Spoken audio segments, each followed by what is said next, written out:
Hello everyone, welcome to IDGAF 1984. My name is Jeff Metric, for those of you who don't know who I am. And before we get started in this video, I just want to give a very quick shout out to the 104 subscribers that have joined me. I'm going to put my email in the description. Copy it, send me an email with your questions, and once I get 10 to 15 questions, I will then do an AMA where I'll answer any questions you ask of me, and it will be completely honest, completely above board. I'll read the question and then I'll answer it, just so you know I'm not playing games with you. So, and please like, comment, subscribe, and share. Today what I'm going to talk about is the U.S. got downgraded on our credit. We went from stellar AAA to AA plus. And it was done by one company, Fitch. It's one of the major credit rating agencies, and they downgraded the U.S. government's credit rating from AAA to AA+. This provoked a response in Washington, and it was a vehement response. But we all know, if you've watched the channel long enough, both sides blame the other for this. It's all fucking just finger-pointing bullshit. So, and as well as the investing community, but there were low expectations that the downgrade would have a significant impact on the state of play in Washington. Well, we all knew that. And this is how Fitch cited this. They incited increased government polarization. That's really not a surprise. The January 6th insurrection as key factors in this rating cut. However, cokehead-in-chief, who mysteriously has cocaine in his residency, but in the White House, but they don't know how it got there, dismissed the move as arbitrary and based on outdated data. No, I think they probably have pretty accurate data. We just had a debt ceiling standoff back in June, or May. Yeah, May, June, that time frame, and we almost screwed the pooch on that one, but whatever. The Treasury Department does not expect a rating change to affect U.S. borrowing plans, as Treasury securities are still considered safe and in demand. The 2- and 10-year yield inversion would say otherwise, and yeah, that's not a good look, but whatever. I'll talk about the 2- and 10-year yield in another video. The move implies underlying issues such as an unsustainable financial trajectory. That is true. $30+ trillion in debt, $100+ trillion in unfunded liabilities. We take in $4 trillion a year, but we spend more than that. So yeah, that's just not going to work. This is the second downgrade to the U.S. credit rating, with S&P Global Rating downgrading it in 2011. The third agency, Moody's, still rates U.S. Treasuries as AAA. Criticism has been leveled at Fitch's methodology and timing. I wonder what side's doing that. Oh, it's the Democrats. They're doing that. With some observers questioning the downgrade's rationale, the downgrade could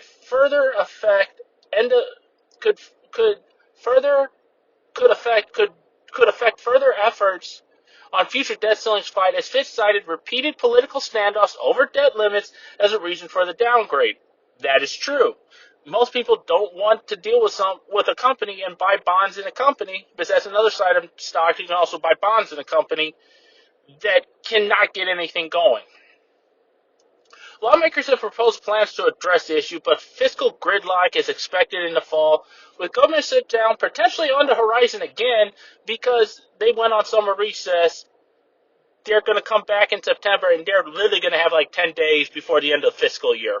That's brilliant. But see, this is par for the course when you elect sociopaths that only care about themselves and keeping themselves elected. They genuinely don't care about you. Wake the fuck up, people. This is not the magic little, like, Schoolhouse Rock, a bill becomes law bullshit. This is the real world. This is reality. This isn't make-believe. Oh, they only do what's in the best interest of people. No, the fuck they don't. They never have, never will. They only do what's in the best interest of them in their pocketbooks, which is why IDGF is also, as a movement, is also doing what's in our best interest, but we don't go around hurting people to do what's in our best interest.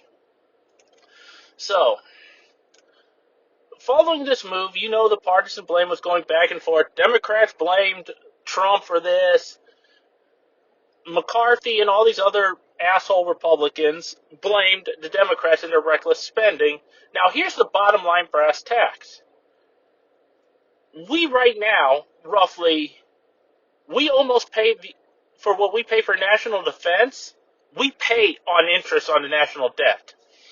So yeah, there's an issue, and they're talking like in the next, like I think it's like 5 years, that it's going to overtake defense spending as the largest expenditure by the U.S. government.